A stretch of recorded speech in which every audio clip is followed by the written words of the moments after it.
The Miraculous Journey of Edward Tulane, Chapter 21. The diner was called Nails.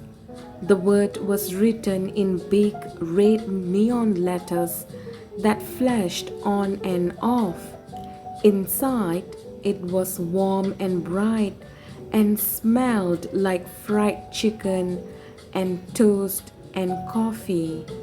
Bryce sat at the counter and put Edward on a stool next to him. He leaned the rabbit's forehead up against the counter so that he would not fall. "What you gonna have, sugar?" the waitress said to Bryce.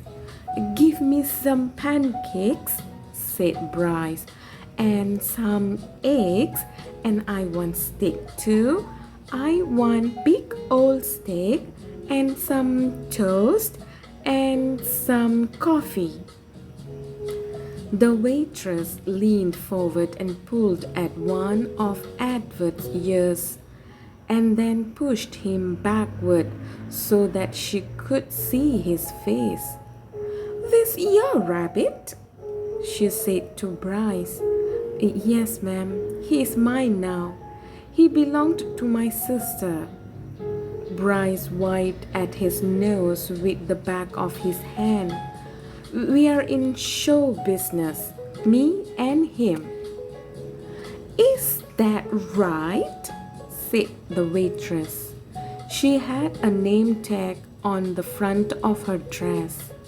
"Marlene," it said. She looked at Edward's face and then she let go of his ear and he fell forward so that his head rested against the counter again. "Go ahead, Marlene," thought Edward. "Push me around. Do with me as you like. What does it matter? I'm broken. Broken." The food came and Bryce ate all of it without even looking up from his plate. "Well, you was hungry for sure," said Marlene as she cleared away the plates. "I reckon show business is hard work." "Yes, ma'am," said Bryce. Marlene tucked the check under the coffee cup. Bryce picked it up and looked at it and then shook his head.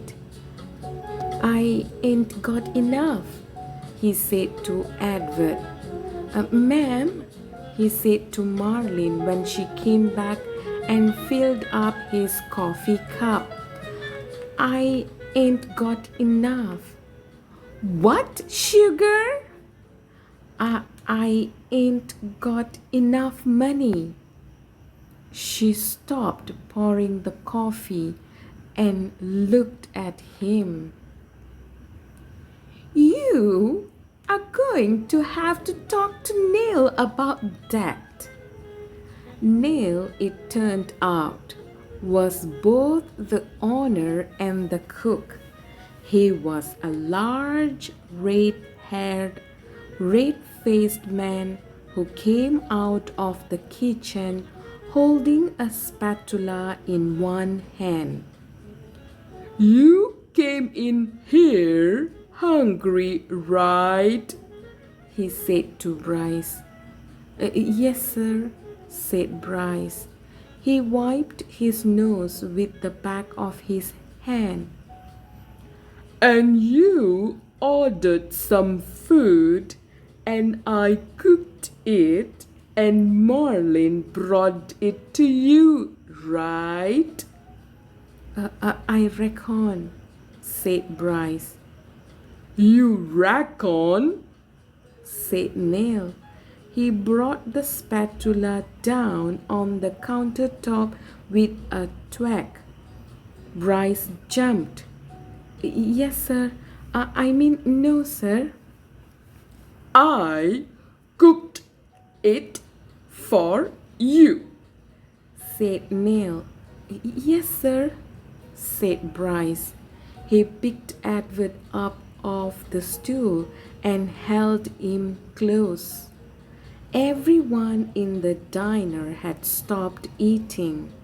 They were all staring at the boy and the rabbit and Neil.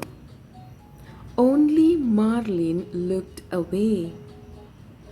You ordered it, I cooked it, Marlin served it, you ate it, now said Neil.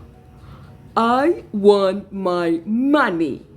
He tapped the spatula lightly on the counter. Bryce cleared his throat. You ever seen a rabbit dance? He said. How's that? Said Neil. You ever before in your life seen a rabbit dance? Bryce sat Edward on the floor and started pulling the strings attached to his feet, making him to do a slow shuffle. He put his harmonica in his mouth and played a sad song that went along with the dance. Somebody laughed.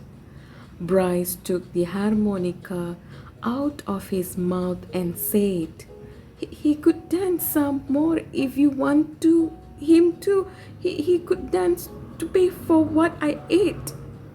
Neil stared at Bryce, and then, without warning, he reached down and grabbed hold of Edward. This is what I think of dancing rabbits, said Neil, and he swung Edward by the feet, swung him so that his head hit the edge of the counter hard. There was a loud crack. Bryce screamed, and the world, Edward's world, went black.